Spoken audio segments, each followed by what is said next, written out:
Hallelujah. जय मसीह की। हम परमेश्वर का धन्यवाद करते हैं कि परमेश्वर ने हमारे और आपके लिए एक खूबसूरत वचन दिया है, जो हमें मत्ती की पुस्तक उसके 5 अध्याय के 6 पद में मिलेगा। वहाँ लिखा हुआ है, धन्य है वे जो धार्मिकता की भूखे और प्यासे हैं, वो तृप्त किए जाएंगे।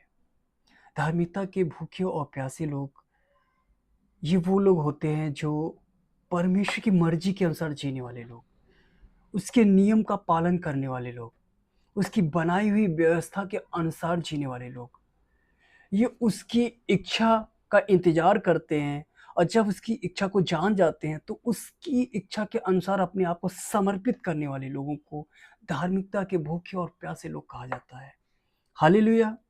ये सिर्फ बाहरी रूप से नहीं, परंतु अंदरूनी भी दिखता है। इनके स्वभाव में भी दिखता है, इनके चाल-चलन में भी दिखता है, इनके बात करने में भी दिखता है, इनके जीवन में दिखता है। ये अगर कहीं भी होंगे तो आप समझ जाएँगे कि हाँ, ये धार्मिकता के प्यासे और भूखे लोग हैं। ये धार्मिकता को फ़ॉलो करने वाले लोग हैं। ये परमेश्वर के प्रति ईमानदार लोग हैं। आप इनको अलग ही जान जाएँगे। ये अगर भीड़ में भी होंगे और जब ये बातचीत कर रहे होंगे या इनके स्वभाव को देखकर आप समझ जाएँगे कि ये परमेश्वर के भूखे और प्यासे लोग हैं, परमेश्वर के अनुसार जीने वाले लोग हैं। आप इन्हें अलग ही देखेंगे। उन्हें धार्मिकता के भूखे और प्यासे लोग कहा जाता है। हालेलुया! क्यों? क्योंकि इनके अंदर परमेश्वर की मर्ज़ी को, परमेश्वर की इच्छा को या परमेश्वर ने जो काम इन्हें दिया है, उससे पूरा करने के लिए अपने आप को समर्पित कर देते हैं। ये सांसारिक लालसाओं को साइड में करके, अपनी शारीरिक लालसाओं को साइड में करके, अपने आप को भी साइड में करके खुदा को प्रेज़ेंट करते हैं। हालेलुया!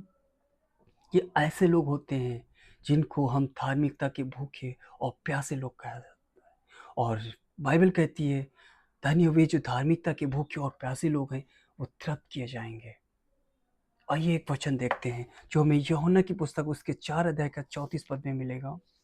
यूहन्ना 4:34। यूहन्ना यूहन्ना यहाँ यीशु मसीह देखिए क्या कह रहे हैं। कह रहे हैं यीशु मसीह ने उनसे कहा, किससे? चेलों से। यहाँ हम सब जानते हैं सामरी स्त्री के विषय में, जो पानी भरने आई थी कुएँ पे। ये वहाँ की स्टोरी है। वहाँ यीशु मसीह अपने चेलों से कह रहे हैं, यीशु मसीह चेलों से क्या कह रहे हैं? यीशु ने उनसे कहा, मेरा भोजन यह है कि अपने भेजने वाले की इच्छा के अनुसार चलो। मतलब किसके अनुसार? परमेश्वर की मर्ज़ी के अनुसार। अपनी मर्ज़ी के अनुसार नहीं, अपनी इच्छा के अनुसार नहीं, परमेश्वर की मर्ज़ी के अनुसार जियो। और लिखा है, और उसका काम पूरा करो। हालेलुया! यहाँ स्वयं यीशु मसीह, और हम सब जानते हैं यीशु मसीह एक धर्मी व्यक्ति थे, एक धार्मिकता को फ़ॉलो करने वाले थे।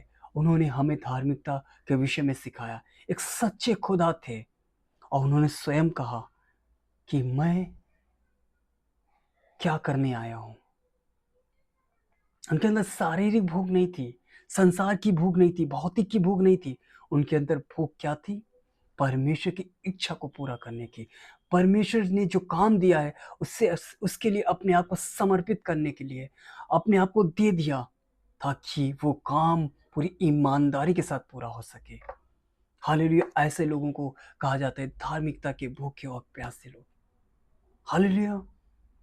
हम यीशु मसीह के जीवन को देख सकते हैं। उनका कैसा जीवन था। वो ऐसा एक जीवन था जिस पर व्यवस्था ने दोष नहीं लगा पाई।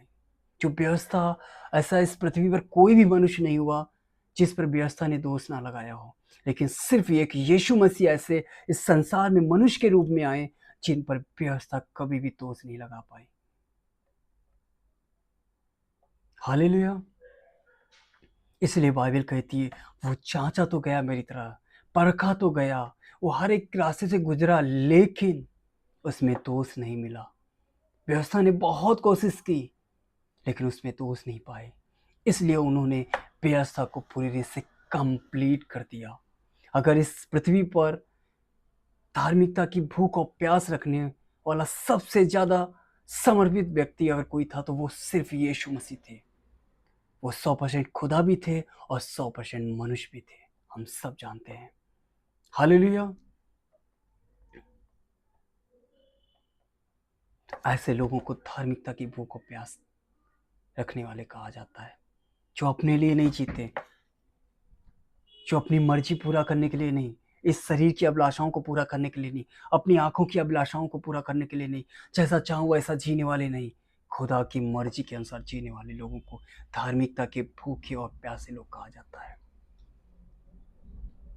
वो अगर भीड़ में भी हैं, सब लोग गलत काम कर रहे हों, लेकिन वो खड़ा रहेगा, चाहे जितना भी उसको वहाँ बेनिफिट मिलने वाला हो, वो गलत काम नहीं करेगा। वो कहेगा मैं खुदा की मर्जी को पूरा करूँगा, खुदा जो चाहेगा वही करूँगा, चाहे उसको लोग मारे पीटे कुछ भी करें, जेल में डाल दें, लेकिन वो खुदा की मर्जी को सिर्फ पूरा करेगा, अपनी मर्जी को नहीं। हम यीशु मसीह के विषय में देख सकते हैं, लोगों ने उसे मारा कूटा सब कुछ किया, ताड़ना दिया, लेकिन उसने लास्ट तक खुदा की मर्जी को पूरा करता रहा। ऐसे लोगों को धार्मिकता के भूखे और प्यासे लोग कहा जाता है। ये वो लोग नहीं होते हैं कि जहाँ थोड़ा बेनिफिट हुआ मैंने झूठ बोल दिया, मेरे शरीर की अभिलाषाएं बहुत हो रही, चलो मूवी देख लेते हैं, सीरियल देख लेते हैं।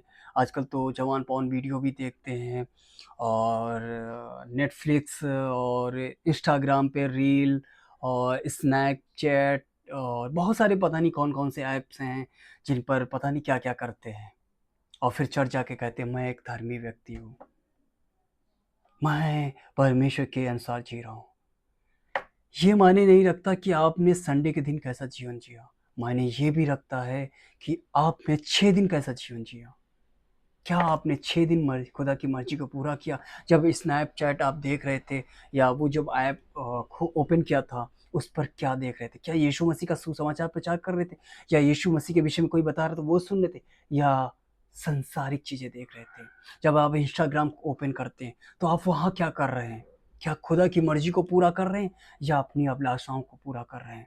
आप जब फेसबुक ऑन करते हैं तो वहाँ क्या देखते हैं? जब आप यूट्यूब ओपन करते हैं तो आप क्या देखते हैं? वहाँ पता चलता है कि आप क्या सच में धार्मिकता के भूखे और प्यासे लोग हैं। जब आप जॉब पे जाते हैं, जब बॉस कहता है ये तुम्हें बेचना है, तुम्हें झूठ बोलकर बेचना है, तुम्हें ये करना है, आप क्या वहाँ निर्णय लेते हैं? एक धार्मिकता का भूखा प्यासा बंदा वहाँ निर्णय लेगा, कुछ भी हो जाए ब्रदर एंड सिस्टर, मैं ऐसा काम नहीं कर सकता, मैं परमेश्वर के विरुद्ध नहीं जा सकता हूँ। वो कहेगा मैं तुम्हें जॉब से निकाल दूँगा, मैं तुम्हारा प्रमोशन नहीं करूँगा, क्योंकि कई बार होता है प्रमोशन के लिए हम बहुत गलत कदम उठा लेते हैं, बाइबल के विरुद्ध चले जाते हैं, परमेश्वर के विरुद्ध चले जाते हैं। लेकिन एक धार्मिकता का भूखा प्यासा बंदा कभी ऐसा काम नहीं करेगा। वो कहेगा नहीं मैं खुदा की मर्जी को पूरा करूँगा, उसके विरुद्ध नहीं जा सकता हूँ। ऐसे लोगों को धार्मिकता का भूखा प्यासा कहा जाता है। कई बार हम रिश्तेदारी में जाते हैं, बहुत हंसी मजाक करते हैं, संसारिक मजाक करने लगते हैं। कई बार हम अपने ऐसे ऐसे रिश्ते होते हैं जिनमें बहुत मजाक करते हैं, लेकिन जो धार्मिकता के भूखे और प्यासे होते हैं वो वहाँ भी सीरियस रहते हैं। हालेलुया। जैसे कि यीशु मसीह को हम देखते हैं, एक मैरिज में गए थे, वो सीरियस थे, इसलिए तो उसकी माँ कह नहीं पाई कि जाओ मेरे बेटे के पास जाओ और वो जो कहे वो करो। वो सीरियस था, वो चाहता कि वहाँ भी मस्ती करता, सब कुछ करता, लेकिन वो सीरियस था। क्यों? क्योंकि उसे पता थी खुदा ने उसे भेजा किस लिए। हम कहीं भी रहें, अगर हम धार्मिकता के भूखे और प्यासे हैं, हम संसार में कहीं भी रहें, हमारे अंदर परमेश्वर की इच्छा पूरी होगी। वरना इस संसार में बहुत लोग कहेंगे मैं एक मसीह हूँ, मैं एक खुदा को फॉलो करने वाला हूँ, मैं एक क्रिश्चियन हूँ। हजारों लाखों लोग मिलेंगे, संडे को जाएंगे, आराधना करेंगे, प्रेयर करेंगे, वचन सुनेंगे, सुनाएंगे, लेकिन 6 दिन उनका जीवन देखेंगे, दारू पिएंगे, सिगरेट पिएंगे, गर्लफ्रेंड रखेंगे, बॉयफ्रेंड रखेंगे, और संडे को कहेंगे मैं धार्मिकता के भूखे और प्यासे हैं। नहीं, रॉन्ग है, गलत है। यीशु मसीह ये वचन और यीशु मसीह उनके विषय में नहीं कह रहा है, ये उनके विषय में कह रहा है। वो कहीं भी रहे खुदा की मर्जी को पूरा करते हैं। यीशु मसीह हम देखते हैं एक सामरी स्त्री के पास जब आए, और जब वो उसको जब सुसमाचार सुनाया, जब उसको बताया, वो अपने गांव में चली गई। जब उसके चेले उसके पास आए, वो भूखा भी हो सकता है, और होगा, क्योंकि काफ़ी दूर से वो चला आ रहा था। लेकिन उसने ये नहीं कहा कि लाओ जल्दी से हम खा लें। उसने कहा मेरी भूख ये है कि अपने भेजने वाले की इच्छा को पूरा करो, और उसने जो काम दिया उसे पूरा करो। हम कहीं भी हों, हम खुदा की मर्जी को पूरा करने के लिए अपने आप को रखते हैं। हालेलुया। यूहन्ना की पुस्तक उसके 14 अध्याय का दूसरा पद हम देखेंगे, 1 से 2।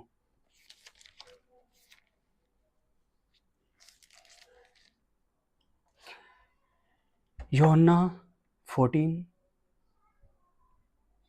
1 2 पद हम देखेंगे यहाँ। यूहन्ना की पुस्तक उसके 14 अध्याय का पहला और दूसरा। यहाँ लिखा है तुम्हारा मन व्याकुल ना हो। किसके विषय में? हमसे और आपसे कह रहे हैं। कौन? यीशु मसीह, परमेश्वर हमसे और आपसे कह रहे हैं। आगे लिखा परमेश्वर पर विश्वास रखो। किससे? हमसे और आपसे कहा जा रहा है परमेश्वर पर विश्वास रखो और मुझ पर भी विश्वास रखो। कौन? यीशु मसीह कह रहे हैं। और मुझ पर भी विश्वास रखो, उस भेजने वाले पे भी विश्वास रखो और मुझ पर भी रखो। किस लिए? मेरे पिता के घर में बहुत से रहने के स्थान है। यदि ना होती तो मैं तुमसे कह देता, क्योंकि मैं तुम्हारे लिए जगह तैयार करने जाता हूँ। ये वो एक वायदा करके यीशु मसीह हमसे गए हैं। कह रहे तुम यहाँ संसार की चीज़ों के लिए नहीं कि तुम्हारा 1 मंजिल है, 10 मंजिल हो जाए, 20 मंजिल हो जाए, अभी मैं बाइक से चल रहा हूँ तो 4 व्हीलर हो जाए, ये हो जाए, वो हो जाए। परमेश्वर सारी ज़रूरतों को पूरा करते हैं, लेकिन हम इसकी लालसा रख रहे हैं तो हम रॉन्ग हैं। हमारी लालसा ये होनी चाहिए जो खुदा वायदा करके गया है कि मैं तुम्हारे लिए जगह तैयार करने जा रहा हूँ। उस जगह के लिए हम अपने आप को तैयार करेंगे। हम कहीं भी हों, हम पब्लिक में हों, अकेले हों, उजियाले में हों, अंधकार में हों, चौराहे में हों, या घर में हो, या रूम में हो, या हम रिश्तेदारी में हो, या हम दोस्तों के बीच में हो, या कॉलेज में हो, या ऑफिस में हो, कहीं भी हो, हर जगह मैं खुदा को प्रेजेंट करूँगा अपने जीवन के द्वारा, अपने स्वभाव के द्वारा, अपने चाल चलन के द्वारा। ऐसे लोगों को धार्मिकता के भूखे और प्यासे लोग कहा जाता है। और ये ऐसे ही लोग तृप्त हों। कैसे? यही लोग वहाँ जाने पाएंगे। कहाँ? जहाँ यीशु मसीह ने वायदा किया मैं जगह तैयार कर, वहाँ तृप्त होने पाएंगे। इनकी जो भूख है कि निरंतर आनंद के साथ रहें, खुशी के साथ रहें, परमेश्वर के लिए, उस परमेश्वर की जिसकी आज वो आराधना कर रहे हैं, उस परमेश्वर की जिससे वो आज प्रार्थना कर रहे हैं, उस परमेश्वर की जिसका वचन सुन रहे हैं और प्रचार कर रहे हैं, पढ़ रहे हैं, उसे देखने की जो भूख है वो तृप्त होने पाएगी। उनकी भूख वो पूरी होने पाएगी। कब होने पाएगी? जब हर जगह मैं खुदा को प्रेजेंट करूंगा। ऐसे लोगों को कहा जा रहा है तुम धार्मिकता के भूखे और प्यासे हो, तुम्हें तृप्त किया जाएगा। क्यों? कि तुम्हारे अंदर एक धार्मिकता की भूख है, प्यास है। तुम कहीं ना कहीं, जैसे बाइबल कहती है, सबसे पहले परमेश्वर की धार्मिकता की खोज करो, तब सारी चीजें तुम्हें मिल जाएंगी। वो दिन रात खुदा की खोज में लगे रहते हैं और भी खुदा को जानने की खोज में रहते हैं। वो कहीं भी हो, खुदा के दिन भर वो सोचते रहते हैं कि खुदा कैसा है, कैसा है, खुदा क्या है, उसको और भी जानने की खोज में लगे रहते हैं। उसकी आवाज़ सुनने के लिए अपने कानों को हर वक्त खोले रहते हैं। वो संसार की चीज़ों में खोते नहीं हैं, संसार के वस्तुओं में खोते नहीं हैं। उनकी खुशी संसार की वस्तुओं में नहीं होती है। ये ऐसे लोग होते हैं जिनकी खुशी और जिनका आनंद, जिनकी खुशी और जिनका आनंद और जिनकी भरपूरी, जिनकी संतुष्टि भौतिक चीज़ों में नहीं, संसार की चीज़ों में नहीं, परंतु खुदा में पाई जाती है। खुदा में पाई जाती है। एक वचन हम लोग ओपन करेंगे, भजन संहिता 36:9। भजन संहिता की पुस्तक उसके 36 अध्याय का 9वां पद। भजन संहिता 36:9 यहाँ लिखा हुआ है, क्योंकि जीवन का सोता तेरे ही पास है। किससे? कौन कह रहा है? दाऊद कह रहा है। किससे? परमेश्वर से। क्या कह रहा है? जीवन का सोता, मतलब जीवन की संतुष्टि, जीवन की भरपूरी वो तेरे पास है। आगे लिखा, तेरे प्रकाश के द्वारा हम प्रकाश पाएंगे। वो संसार की चीज़ों से प्रकाशमान नहीं हो रहा है, वो संसार की चीज़ों से आनंद नहीं पा रहा है। वो जानता है, वो जान गया है कि सच्चाई, जो सच्ची खुशी है, सच्चा आनंद है, सच्ची भरपूरी है, सच्ची संतुष्टि है, वो कहाँ से आती है? वो खुदा से आती है। ऐसे लोगों को धार्मिकता के भूखे और प्यासे लोग कहा जाता है। वो संतुष्टि उनकी भरपूर इस चीज़ों में नहीं, उनको वो बाइक माँग रहे थे, उनको बाइक मिल गई, उनको फोर व्हीलर चाहिए था, फोर व्हीलर मिल गया, उनके पास गाड़ी चाहिए थी, बड़ी गाड़ी चाहिए थे, उससे बड़ी गाड़ी मिल गई, उनको बंगला चाहिए थे, बंगला मिल गया, उनको मोबाइल चाहिए था, एप्पल का मोबाइल, उनको वॉच चाहिए थी महंगी, सब कुछ मिल गया, कपड़े अच्छे-अच्छे चाहिए, सब कुछ मिल गया, लेकिन फिर भी उनकी संतुष्टि यहाँ नहीं है। वो कहेंगे थैंक यू, खुदा ने दिया, परमेश्वर की महिमा होने पाए। उनकी ज़रूरत थी वो पूरी हो गई, लेकिन वो कहेंगे मेरी भरपूरी इन सारी चीज़ों से नहीं, मैं इन चीज़ों से आनंदित नहीं हूँ कि मुझे ये मिल गया, वो मिल गया। खुदा का धन्यवाद होने पाए। मैं सच्ची आनंद और सच्ची खुशी और सच्ची संतुष्टि खुदा में मुझे मिलती है। लेकिन एक कुछ ऐसे लोग होते हैं, उनको मकान चाहिए था, मिल गया, आहा! मैं खुदा का धन्यवाद, बहुत खुश हैं। उसके बाद उनकी और कोई ज़रूरत आ गई, नहीं मिल पा रही है तो बहुत दुखी हो गए। मुझे कार चाहिए, मिल गई, उसके बाद कुछ और चाहिए था, नहीं मिल पाया, मैं दुखी हो गया। ये वो लोग नहीं हैं जो धार्मिकता के भूखे और प्यासे लोग हैं। धार्मिकता के भूखे प्यासे लोग भौतिक चीज़ों में अपना आनंद, खुशी और चीज़ें नहीं ढूँढते, संतुष्टि नहीं ढूँढते। उनकी संतुष्टि खुदा की मर्ज़ी को पूरा करने में होती है। उनका आनंद खुदा की मर्ज़ी को पूरा करने में होती है। उनका खुशी खुदा की इच्छा को पूरा करने में होता है। कैसे खुदा की आवाज़ आती है, अपने कानों को लगाती है, ये खुदा की ओर से आ रही है, बस अपने आप को समर्पित कर देते हैं, और जब उस कार्य को पूरा करते हैं, आनंद से भर जाते हैं। हालेलुया। आइए एक वचन और हम लोग देखेंगे, 1 कुरिन्थियों की पुस्तक उसके 11 अध्याय का पहला पद, 11 का 1, 1 कुरिन्थियों 11:1। यहाँ पौलुस अपने आप को रख रहा है। पौलुस कहता है तुम मेरी सी चाल चलो। किससे? हमसे और आप सबसे कह रहा है, तुम मेरी सी चाल चलो, जैसा मैं मसीह की सी चाल चलता हूँ। किसकी? मसीह की सी चाल चलता हूँ। क्या पौलुस के जीवन में दुख नहीं था, कलेश नहीं था, संकट नहीं था? वो कभी भूखा नहीं हुआ? क्या उसके जीवन में अकाल नहीं आया, कमियां नहीं थी? सब कुछ था। हम सब जानते हैं कि पौलुस कहाँ आनंद मनाया, कहाँ खुदा की आराधना करने पाया? जेल में, जब उसकी हथकड़ियाँ पड़ी होंगी, कोड़े लग चुके होंगे, लोगों ने बहुत मारा होगा, उसके बाद उसको जेल में डाला होगा, उसके बावजूद भी वो वहाँ आनंद मना रहा था, मतलब खुदा की आराधना कर रहा था। क्यों? क्योंकि उसका आनंद और उसकी खुशी, उसकी संतुष्टि इस चीज़ों में नहीं थी कि जब उसे मिलेगा तो वो कहेगा हाँ थैंक यू, जेल में डाला जाएगा तो रोएगा। नहीं, वो वहाँ आनंद मनाया जा रहा था, वहाँ आनंद मना रहा था, वहाँ खुदा की आराधना कर रहा था, वहाँ खुदा से प्रार्थना कर रहा था, वहाँ खुदा का धन्यवाद कर रहा था। इन्हें धार्मिकता के भूखे और प्यासे लोग कहा जाता है। इसलिए वो कह रहा है जैसा मैं मसीह की सी चाल चलता हूँ, वैसा तुम मेरी सी चाल चलो, क्योंकि उसने मसीह को देखा था कि मसीह का आनंद कहाँ है। हम सब जानते हैं, जब नाव डगमगा रही थी, यीशु मसीह सो रहा था, चेले डर रहे थे, चेले चिल्ला रहे थे, यीशु मसीह चुपचाप सो रहा था। उसे अपने अधिकार को पता था कि ये तूफान मुझे, मेरी संतुष्टि को दूर नहीं कर सकती, ये तूफान मेरी प्यारी नींद को तोड़ नहीं सकता है। पता है, तूफान बहुत आ रहा था, लहरों से नाव भर रही थी, लहरें से डगमगा रही थी, पानी से नाव भर रही थी, लेकिन उसकी नींद को नहीं तोड़ पाए। नींद किसने तोड़ी? चेलों ने। क्या हमारा ऐसा आनंद है? ये सच में जिनको कहा जाता है ना धार्मिकता के भूखे और प्यासे लोग, ये होते हैं। इनके संसार के लोग इनके धार्मिकता को नहीं तोड़ सकते हैं, उनका आनंद नहीं खो सकते, इनकी शांति नहीं खो सकते। कि संसार के लोग आए, कुछ कह दिया, ओ मैं शांत हो गया, मुझे कुछ चाहिए था नहीं मिला, मैं अशांति में आ गया, मैं दुखी हो गया।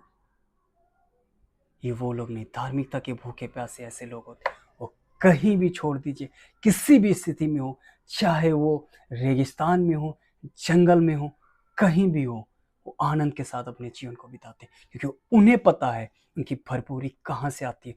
उन्हें पता है कि इस रियल में भरपूरी कौन है। उन्हें पता है एक सच्चा ईश्वर कौन है। उन्हें पता है हमारी आशीष किसके अंदर है और कौन है।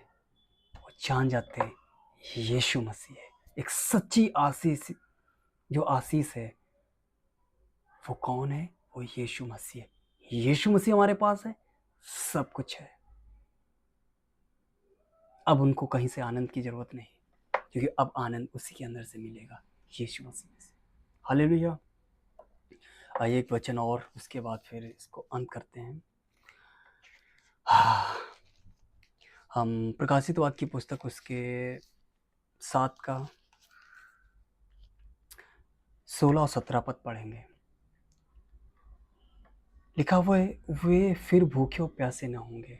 हो सकता है मसीह में है, संसार में है, या हमारे अंदर भूख रह सकती है, क्योंकि हम सच्चाई से जीने वाले होंगे, हम झूठ ना बोलने वाले होंगे, तो हमारी जो इनकम होती है बहुत कम हो जाती है। क्यों? क्योंकि अब सच्चाई के साथ हम काम कर रहे हैं। अब झूठे लोग बहुत कुछ कमा सकते हैं। हम पहले जब मसीह में थे लाखों लाखों रुपया कमा रहे थे, लेकिन जब हम मसीह में सच्चाई के साथ जीना शुरू किया है तो बहुत थोड़ी इनकम होगी। क्यों? क्योंकि अब हम झूठ नहीं बोलते हैं, झूठ बोलकर नहीं, छल करके नहीं, गलत काम करके नहीं कमाते हैं, तो हमारी इनकम कम हो सकती है। कई बार हो सकता है हम भूखे रह सकते हैं। तो बताया जा रहा है वो फिर भूखे नहीं, कब? जब हम यीशु मसीह इस पृथ्वी पर आएगा, इस बादलों पे आएगा, और जब हमें लेके जाएगा, अपने पास रखेगा, जिसका अभी हमने यूहन्ना में मैंने देखा कि उसने कहा मैं घर तैयार करने का, उस जगह पे मैं जब रहने पाऊंगा, तब हमारे अंदर किसी प्रकार की भूख प्यास नहीं रहेगी, क्योंकि ऑलरेडी हम सह चुके हैं। और आगे लिखा, और ना उन पर धूप और ना तपन पड़ेगी। हालेलुया। कौन सी तपन? जलन। कौन सी जलन? नरक की। हम जानते हैं सबसे ज्यादा तड़प वहीं होगी। क्यों होगी? क्योंकि मेमना जो सिंहासन के बीच में उनकी रखवाली करेगा और उन्हें जीवन रूपी जल के सोतों के पास ले जाया करेगा, और परमेश्वर उनकी आंखों से सब आंसू पोंछ डालेगा। हो सकता है यहाँ सताओ हो, कई बार हम रोने लगते हैं, कई बार लोग हमें मारते हैं, दुखी करते हैं, सारी चीज़ें होती हैं, लेकिन फिर भी हमारा आनंद परमेश्वर में बना रहता है। यहाँ सताव हो सकता है, लेकिन आने वाले दिनों में जब हम परमेश्वर के साथ रहेंगे, जहाँ यीशु मसीह ने वायदा किया है, हम जब वहाँ जाएंगे, ये सारी चीज़ें हमारे जीवन से दूर होंगी। हम स्टोरी जानते हैं लाजर और अमीर व्यक्ति के विषय में। लाजर जो गरीब था, जो बीमार था, जो दुख में था, जो कलेश में था, हो सकता है उसके पास छत भी ना हो सकता है उसकी मदद करने वाला भी कोई ना हो सकता है वो बहुत पीड़ा में हो, जैसे बाइबल कहती है उसके घाव थे, बहुत दिक्कत थी, बहुत मुसीबत में था, वो झूठन खाकर अपने आप को तृप्त करता था। हम सब जानते हैं उसकी हालत क्या थी, लेकिन जब वो मरा, वो कहाँ गया? एक अमीर व्यक्ति जो सब कुछ पा चुका था, सारा आनंद खुशी सब कुछ ले चुका था, और फिर वो कहाँ गया? तो हम कौन से आनंद को अपने जीवन में लागू करना चाहते हैं? वो जो खुदा के साथ रह सकते हैं, वो, या आने वाले समय में खुदा से दूर? अब हमारा और आपका निर्णय है। क्या सच में हम धार्मिकता के भूखे और प्यासे हैं? अगर हैं तो हमारा आनंद खुदा में मिलेगा, हमारी खुशी खुदा में होगी, हमारी संतुष्टि खुदा में होगी, हम भौतिक चीज़ों में नहीं। हम गलत चीज़ों का कभी साथ नहीं देंगे। हम झूठ बोलकर कुछ नहीं करेंगे। कुछ कमाने वाले नहीं, झूठ बोलकर कमाने वाले, झूठ बोलकर किसी को खुश करने वाले नहीं। जो सच्चा है, जो सच्चाई है उसको प्रेजेंट करेंगे। जो न्याय है उसको हम लेके आएंगे। जो गलत है उसका विरोध करेंगे। उसके लिए हम अपनी आवाज़ उठाएंगे, चाहे वो चर्च में हो या चर्च के बाहर हो, कहीं भी हो। अगर कोई गलत है, हम उसके लिए अपनी आवाज़ उठाएंगे। जैसे यीशु मसीह ने जब मंदिर में गलत हो रहा था, उसने आवाज़ उठाई। जब वो संसार में था, जब वो पब्लिक में था, शास्त्री फरीसी गलत कर रहे थे, उसने आवाज़ उठाई। जैसे पौलुस के विषय में हम देखते हैं, जब पतरस कुछ गलत कर रहा था, पौलुस ने आवाज़ उठाई। ऐसे लोगों को धार्मिकता के भूखे और प्यासे लोग कहा जाता है। ये नहीं कि कंप्रोमाइज़ ठीक है, चलता है, नहीं। जो सच्चाई है उसको प्रेजेंट करेंगे, जो गलत है उसके विरोध में जाएंगे और उसके लिए हम आवाज़ उठाएंगे। हालेलुया। आज हम और आप चाचे, क्या सच में हम आवाज़ उठा रहे हैं? कोई कुछ भी कह देता है, हाँ ठीक है, चलता है, नहीं। जो गलत है वो गलत है, जो सही है वो सही है। क्या हम सच में संतुष्ट खुदा में हो रहे हैं या संसार में हो रहे हैं? क्या हमारा जीवन समर्पित है खुदा में? खुदा की मर्जी के अनुसार जी रहे हैं? हम कहीं भी हो खुदा को प्रेजेंट कर रहे हैं? क्या हमारे अंदर धैर्य पाया जाता है? जब खुदा कुछ कहता है, क्या हम धैर्य रखते हैं? अब्राहम की तरह। अब्राहम को ये नहीं पता था वो कहाँ जाएगा, लेकिन उसने धैर्य रखा। एक समय आया, वो पहुँच नहीं पाया। क्या हमारे अंदर धैर्य पाया जाता है? अगर हमारे अंदर धार्मिकता की भूख और प्यास है, तो हमारे अंदर धैर्य भी होगा। धैर्य, क्योंकि बाइबल कहती है पवित्र आत्मा के फल, अगर हमारे अंदर पवित्र आत्मा है तो हमारे अंदर फल पाए जाएंगे, जिसमें धीरज पाया जाता है। हालेलुया। हमारे अंदर क्या प्रेम है? क्या हम अपने दुश्मनों से भी प्रेम कर पा रहे हैं? हम कह तो रहे हैं हम धार्मिकता की भूखे और प्यासे हैं, क्या हम सच में दुश्मनों से भी प्रेम कर पा रहे? बाइबल तो कहती है अपने दुश्मनों से प्रेम करो, अपने सताने वालों के लिए प्रार्थना करो। हम अपने आप को जांचें। अगर हैं, खुदा का धन्यवाद हो। नहीं हो, आज खुदा के सामने अपने आप को रखें कि खुदा सच में हम कह तो रहे हैं कि हम धार्मिकता की भूखे और प्यासे, पर सच में है नहीं। प्रभु हमें तैयार कर। हम अपने दुश्मनों से प्रेम नहीं कर पा रहे। कोई मेरे बाद आता, ऊपर चढ़ जाता, तो हमारे अंदर जलन आ जाती। प्रभु आज हमने जान पाया, प्रभु हम धार्मिकता की भूखे प्यासे नहीं, हम अपनी मर्जी को पूरा करें। प्रभु हमें बदलिए। हमारे पड़ोस में कुछ अच्छा हो रहा है तो हम जलन रखने लगते हैं, हम घमंडी हैं। प्रभु हम अपने आप को चाचें और खुदा के सामने रखें। खुदा हमें बदलने में सामर्थ्य है। वो हमें बदल सकता है, वो हमें अपनी आत्मा से भर सकता है, वो अपने फलों से हमें भर सकता है, क्योंकि वो एक सच्चा खुदा है। हालेलुया। हम निराश ना हों। अगर हमारे जीवन में ऐसा अभी तक नहीं पाया गया, हम निराश ना हों। हम खुदा के सामने अपने आप को रखें, कहें खुदा हम ऑफिस में रहे, हमने बहुत झूठ बोला। प्रभु हम संडे के दिन तो अपने आप को बहुत अच्छे से प्रेजेंट करता हूँ, पर जब 6 दिन आते हैं प्रभु हम नहीं जी पाते। प्रभु मेरी मदद करो। हमें लगता है कि सच में हम धार्मिकता के अनुसार जी रहे हैं, हम धर्मी व्यक्ति हैं, लेकिन सच में ऐसा नहीं। प्रभु प्लीज़ मेरी मदद करो कि हम जैसा संडे के दिन जीते हैं उससे बढ़कर हम 6 दिन जीने पाएँ, ताकि वो संसार के लोग हमें देखकर तेरी महिमा कर सकें। क्योंकि तेरा वचन कहता है जो तुम्हारे स्वभाव को देखकर तुम्हारे परमेश्वर की निंदा करते थे, विरोध करते थे, अब वही तुम्हारे स्वभाव को देखकर तुम्हारे परमेश्वर की महिमा करने पाए। प्रभु मेरे स्वभाव को ऐसा बना, मुझे धार्मिकता के भूख और प्यास रखने की सामर्थ्य दे। प्रभु हमें आत्मा दे। प्रभु हमें प्रार्थना में चौरावट कर, हमें वचन पढ़ने की ताकत दे। प्रभु परमेश्वर हमारी अवश्य मदद करेंगे। वो हमसे प्रेम करते हैं, वो हमसे दूर नहीं है, वो हमसे प्रेम करते हैं। वो बस हाथ फैलाए खड़े हैं, कहते हैं आ बेटा, आ बेटी, मैं तुम्हारी मदद करूँगा, मैं तुम्हें खड़ा करूँगा, मैं तुम्हारे अंदर भूख उत्पन्न करूँगा। और एक समय आएगा परमेश्वर में तृप्त करेंगे। जैसे पौलुस कहता है, जैसा मैं मसीह की सी चाल चलता हूँ वैसा तुम्हें मेरी सी चाल चलो। हम चलने पाएंगे और लोगों से कह सकेंगे आओ हम मसीह की सी चाल चले। सताव आ रहा कोई दिक्कत नहीं, दुख आ रहा कोई दिक्कत नहीं, प्रॉब्लम आ रही कोई दिक्कत नहीं, कलेश आ रहा कोई दिक्कत नहीं, हम भूखे रह रहे कोई दिक्कत नहीं, हमारे पास सही से कपड़े नहीं कोई दिक्कत, हमारे पास छत सही से नहीं कोई दिक्कत नहीं, हम फिर भी खुदा के पीछे चलने वाले लोग होने पाएंगे। क्यों? क्योंकि हमें पता है ये जीवन थोड़े दिन का यहाँ है, लेकिन इसके बाद जो जीवन है वो अनंत काल तक है, और वो हम खुदा के साथ रहेंगे। जैसे मूसा कहता है संसार के साथ थोड़े दिन का सुख उठाने से अच्छा है परमेश्वर के साथ बहुत दिन तक दुख उठाए। क्यों? क्योंकि उसे पता है वो इसके बाद कहाँ जाएगा। हालेलुया। जब हम परमेश्वर की मर्जी को पूरा करने की कोशिश करते हैं, उसकी इच्छा के अनुसार जीते हैं, जब उसकी आवाज़ को सुनकर उसके अनुसार जीने की कोशिश करते हैं, हो सकता है हमारे जीवन में सताव है, क्योंकि लोग नहीं चाहेंगे तुम वैसा काम करो। क्यों? क्योंकि शैतान के जंगल में वो फंसे होते हैं। शैतान ने उन्हें बांध कर रखा होता है ताकि वो ऐसे लोगों के बीच में विरोध उत्पन्न कर सके, उनको ले जा सके, उनके द्वारा विरोध कर सके जो मसीह के लिए जी रहे हैं। तो हम लोग डरे ना, परमेश्वर हमारी मदद करेंगे और हमारी सहायता करेंगे।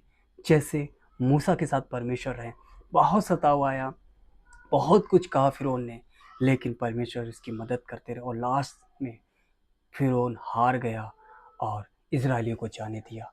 एक समय आएगा, हम चाहे जितना भी सताए जा रहे हो, कुछ भी हो, एक समय आएगा परमेश्वर हमारी मदद करेंगे और हमें निकालेंगे और लोगों को भी लाने में हमारी मदद करेंगे। हालेलुया। आज हम जान पाए होंगे धार्मिकता की भूखे और प्यासे लोग कौन हैं और वो किस चीज़ से तृप्त होते हैं। हालेलुया। परमेश्वर इस वचन के द्वारा हमें और आपको आशीषित करें। सारी महिमा यीशु मसीह को मिलने पाए। आमीन।